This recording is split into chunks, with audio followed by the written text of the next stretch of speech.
Hey guys, hope you all are having a wonderful weekend.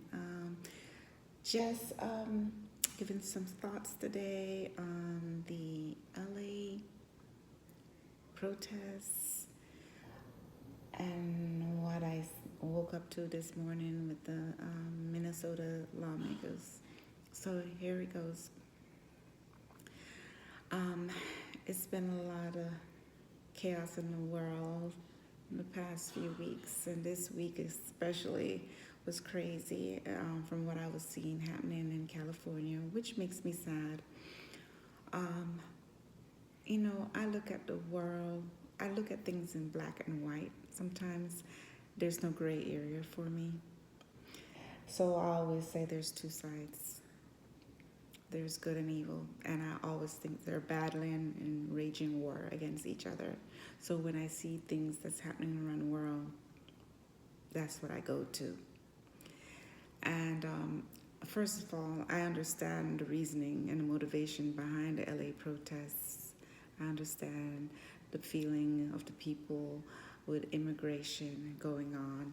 And depending if you have empathy or not to understand what they're feeling, that's on you. I mean, as far as your feelings. But for me, I understand.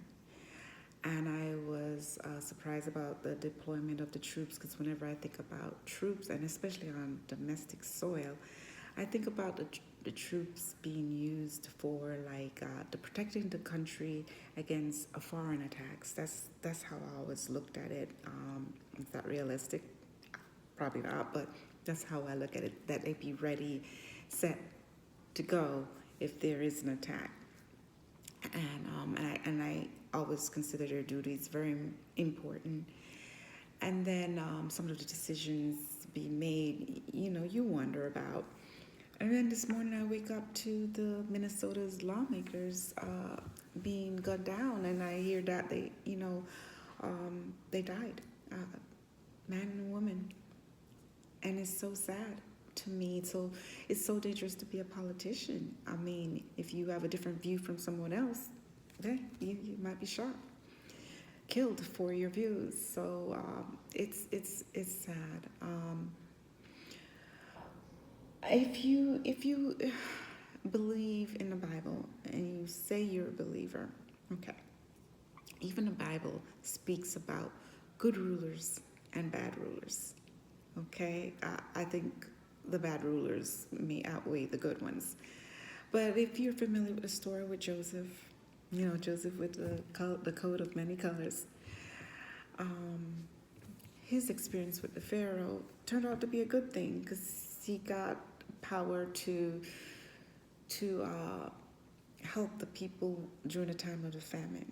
So I looked at Pharaoh as a good one. And then when he passed on, and you know, when another Pharaoh came in, that wasn't considered a good Pharaoh, who put the people into slavery. And the story about Moses and Exodus and getting the people out of Egypt, out of slavery, helping those people.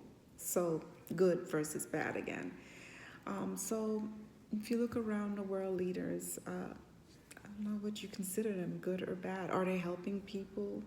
You know, um, to those who gets to the top and have a lot of power, you have to climb up there. You have to step. If you're stepping on a lot of people and hurting a lot of people on your way up there, now when you fall, and if you have a fall, remember you're on your fall.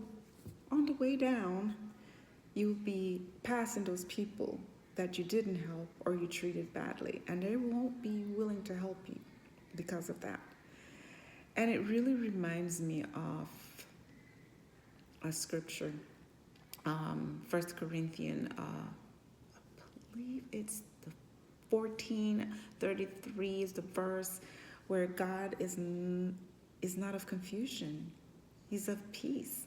So when I see all this chaos going around the world, I personally don't feel that God is in it. He may allow it, but I don't feel that He's in it. And sometimes I think He allows it to teach a certain set of people a lesson of some sort. And it saddens me you know. So it's the world is a sad place for me right now, and I think we got to do better. And we should be able to respect people no matter what shade they are, or what country they're from, or what language they speak. You know, and I do agree with coming into the country legally, not illegally. But we got to be careful about how we treat the people who are here legally, who are American citizens. I even saw some veterans um, yesterday in Washington D.C. that got arrested because they were having a sit-in. Um, I guess they were considered storming the Capitol, but they didn't do any damage though. But it's it's crazy out there. So everybody be careful.